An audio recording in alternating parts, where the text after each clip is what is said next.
Hola, te saluda el pastor Joab Antesana y te doy la bienvenida a este nuevo video en el cual vamos a bosquejar la lección que estuvimos comentando toda la semana. Cada día hemos estado subiendo un breve comentario de los temas que se han ido estudiando, pero ahora vamos a mostrar de una forma gráfica cómo puedo enseñar y cómo puedo repasar esta lección.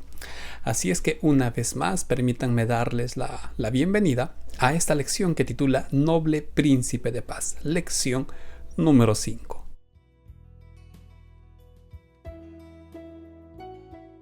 A manera de introducción, recordemos brevemente cuál era la situación del pueblo de Dios, la situación del pueblo de Israel, el pueblo de Judá.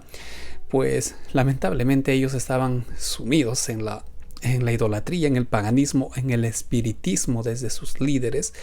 Y obviamente esto los estaba arrastrando a una condición de oscuridad por todos lados. No solo por su situación moral, también se venían grandes amenazas para el pueblo de Dios. Entonces, por donde uno miraba, pues solo encontraba oscuridad. Esa era la situación del pueblo. Bueno, ¿a qué se debe todo esto? Vamos a estudiar un poco más en el primer objetivo.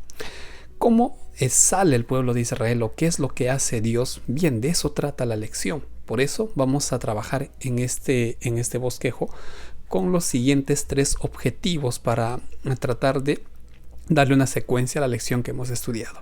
Primero, como ya lo dije, vamos a ver la oscuridad que estaba sobre el pueblo de Dios. En segundo lugar, estaremos estudiando la promesa del príncipe de paz, promesa que hace Dios a través del profeta Isaías. Y por último, estaremos viendo el cántico del pueblo de Dios que también está escrito en el libro de Isaías. Trabajemos entonces con estos 3 objetivos. Desarrollemos el primer objetivo, la oscuridad sobre el pueblo de Dios. Como ya hemos dicho, en Isaías capítulo 8, versículos del 19 en adelante, encontramos esta triste condición del pueblo de Dios. Tanto en Israel como en Judá, la situación espiritual y moral era lamentable. Había mucha pecaminosidad de parte de ellos, de parte de sus dirigentes. Isaías habla de manera clara contra los líderes porque ellos arrastraron al pueblo. Así es que estaban viviendo una situación lamentable. Espiritualmente hablando, estaban en oscuridad, caminaban a ciegas. A esta condición súmale el hecho de que venía una amenaza. Ya hemos hablado en parte sobre el peligro de Asiria, quien realmente conquista algunas regiones del reino del sur. Tiglat-Pileser conquista algunas regiones, sobre todo relacionados al mar de Galilea. Transjordania y algunas tribus que estaban ahí son conquistadas por Asiria. Lo interesante de todo esto es lo que dice Isaías 9, y es que Tiglat-Pileser, el imperio asirio, se convierte, de acuerdo a lo que escribe el profeta, en un instrumento para corregir a Israel. Dios llama a Asiria en el versículo 5 del capítulo 10 mi vara para castigar a Israel. Ahora, sobre este tema del castigo, ya hemos hablado un poco en el comentario correspondiente, tú puedes revisar y ahí se explica un poco a qué se refiere el contexto del castigo y la vara. El detalle es que Dios estaba permitiendo que Asiria causara problemas a Israel, al pueblo de Dios, para que ellos entendieran y se sacudieran de la situación oscura en la que estaban. Sin embargo, todo tipo de conquista y guerra siempre va a traer hambre, siempre va a traer molestia, siempre va a traer sufrimiento. Entonces, Israel cae en una oscuridad espiritual y también una oscuridad política, y por todos lados estaban perdidos, estaban a oscuras. Ese era el panorama y esas fueron las razones por las cuales Israel se ve envuelta, o el pueblo de Dios, mejor dicho, se ve envuelto en esa oscuridad. A pesar de ello, Dios no abandonó a su pueblo. Por más que el pueblo abandonó a Dios, el Señor no los abandona. Y a través del profeta Isaías, en los versículos del 1 al 5, Dios promete que pronto en estas regiones conquistadas, en estas regiones que vivían en oscuridad, resplandecería luz. Pronto la luz resplandecerá, dice, no estarán para siempre en tinieblas. Entonces, por favor, consideremos la situación del pueblo de Dios y cómo esto puede tener mucha similitud con nuestra realidad y el mensaje de esperanza que viene de parte de Dios.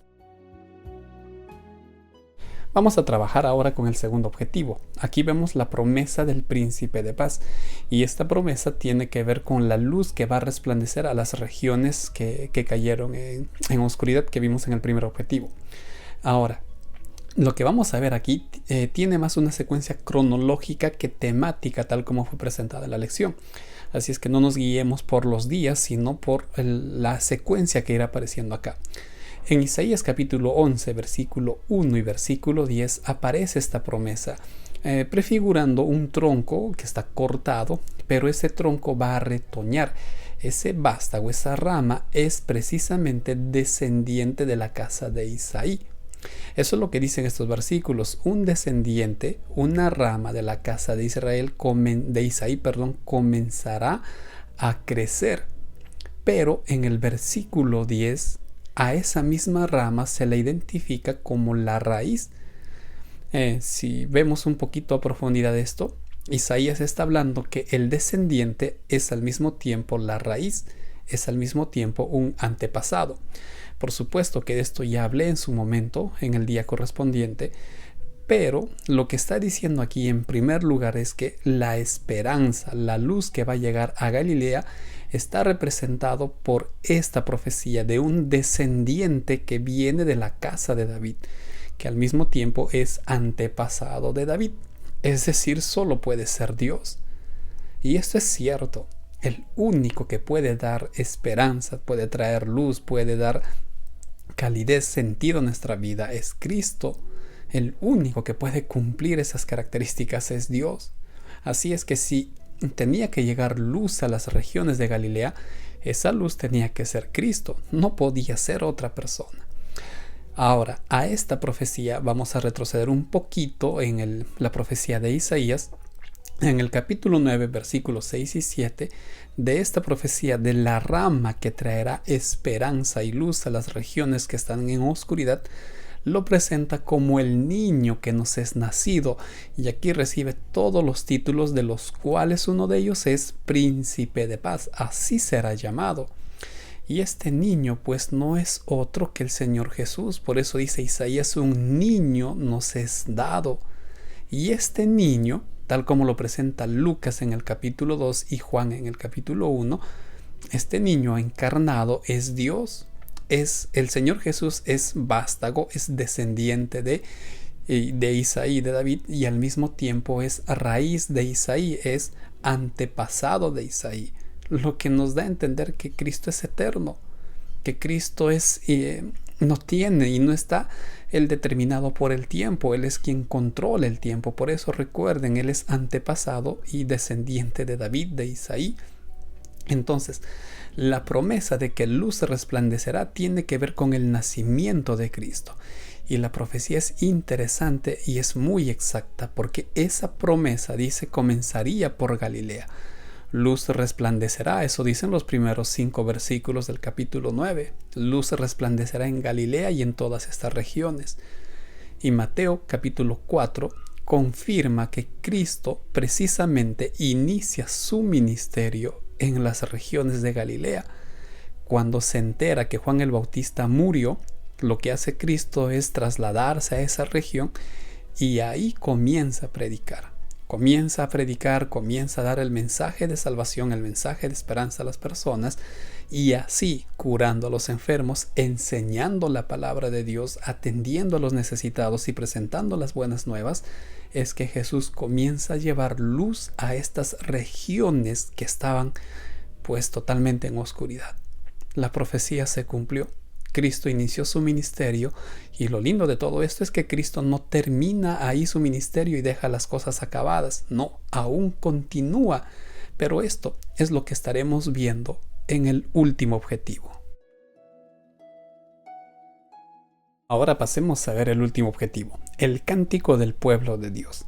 Vamos a tener un pequeño recorrido histórico aquí, pero vamos a comenzar hablando de la obra de Cristo en esta tierra. Si te habrás dado cuenta, el estudio de esta semana abarcó desde el capítulo 8 y terminaremos en el capítulo 12. Ahora estamos en el capítulo 11. Este capítulo muestra la obra de Cristo tanto en su segunda venida como la primera vez que estuvo en esta tierra. Vamos a hablar ahora de esa primera vez cuando Cristo trae salvación.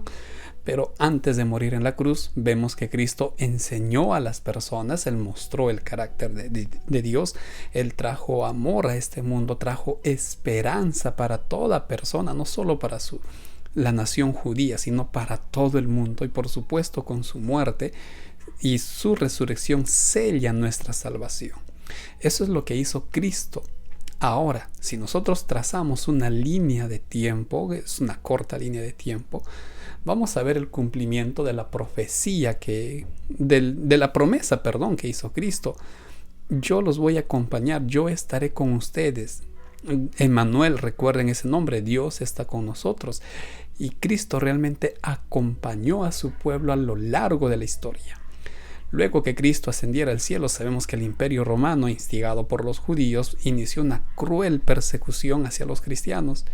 Pero Él estuvo ahí, acompañando desde sus discípulos, fueron acompañados y a lo largo de todo ese periodo la iglesia fue acompañada por Dios.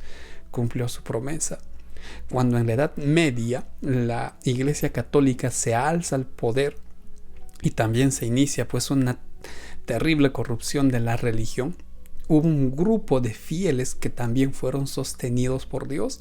Por eso la palabra de Dios se mantuvo. Trataron de hacer esto que se transmitiera acompañándolo. Dios eso es lo que había prometido y estaba cumpliendo, acompañar a su iglesia.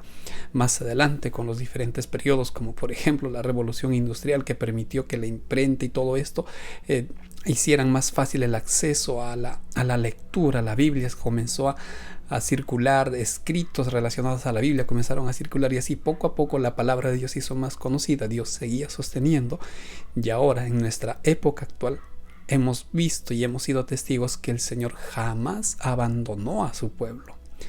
A todo esto debemos sumar el hecho de lo que está escrito en los versículos del 11 al 16 del capítulo 11 de Isaías, que muchas naciones van a conocer quién es Dios y el Señor recogerá a sus hijos que están esparcidos en toda la tierra.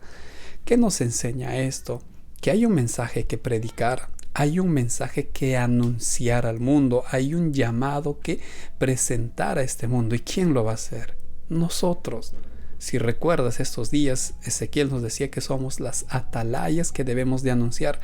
Somos nosotros los llamados a anunciar y a presentar este mensaje. Cristo ya nos salvó. Cristo ahora está en el cielo intercediendo por nosotros y está listo a volver. Hay un mundo que preparar para su regreso. Por eso el capítulo 12 termina esta parte de nuestro estudio con el cántico de los redimidos. Lo que Isaías observa aquí, o lo que Isaías escribe, es el cántico de todos aquellos que alcanzaron la salvación, comienzan a dar gloria a Cristo, comienzan a adorar a Dios por lo que Él hizo, quién es Dios, por su amor, por todo ello. Y el mismo cántico prácticamente encontramos en el libro de Isaías, en el capítulo 15, los cánticos que se ven aquí del pueblo redimido por Dios. Entonces lo que estamos viendo es cómo Dios a lo largo de la historia condujo a su pueblo, guardó a sus hijos y ahora los recibe en el cielo y ahora están con Él cantando, adorando a nuestro Señor. Y por último, en Isaías 11 también se habla de la restauración de la tierra, pues Cristo hará eso. Entonces la luz que Isaías profetiza para Galilea es la misma luz que está pronto a volver. Es Cristo, no es otra persona, no es un movimiento, es Cristo, y esa luz está pronto a volver por nosotros. ¿Qué es lo que tenemos que hacer? Esperarlo, esperar su regreso y preparar a las demás personas para que se encuentren con su Salvador. Vamos a resumir nuestra lección respondiendo a estas 3 preguntas que nos van a ayudar de alguna manera a aplicar lo que hemos estudiado. Primera pregunta: ¿pasaste por algún momento de oscuridad en tu vida? Momentos que te hicieron volver a Dios. ¿Por qué todas las promesas bíblicas que puedes encontrar pierden su sentido si Cristo no está presente? Por último, a estas alturas de la historia, ¿consideras que ya estás listo para irte con Cristo al cielo o hay cosas que aún te faltan? Finalmente, les animo a tomar esta decisión. Considera los títulos que recibe Cristo en Isaías 9:6, príncipe de paz y todo ello. Conociendo todas ellas, ¿qué título crees que tu vida o tu familia está necesitando en este momento? ¿Qué título te gustaría que Cristo cumpla en tu vida? Por otro lado, ¿cómo podrías alcanzar las bendiciones que Dios te está dando a otras personas? A través de los títulos que hemos visto, Dios te está bendiciendo. ¿Y cómo tú podrías alcanzar esas bendiciones a otras personas, a otra familia, a un grupo de amigos? ¿Cómo podrías hacerlo? Y por supuesto, te animo a que estudies la siguiente lección que titula Jugar a ser Dios. De esta manera estamos finalizando este nuevo bosquejo. Muchas gracias por ver este video. Que el Señor te bendiga.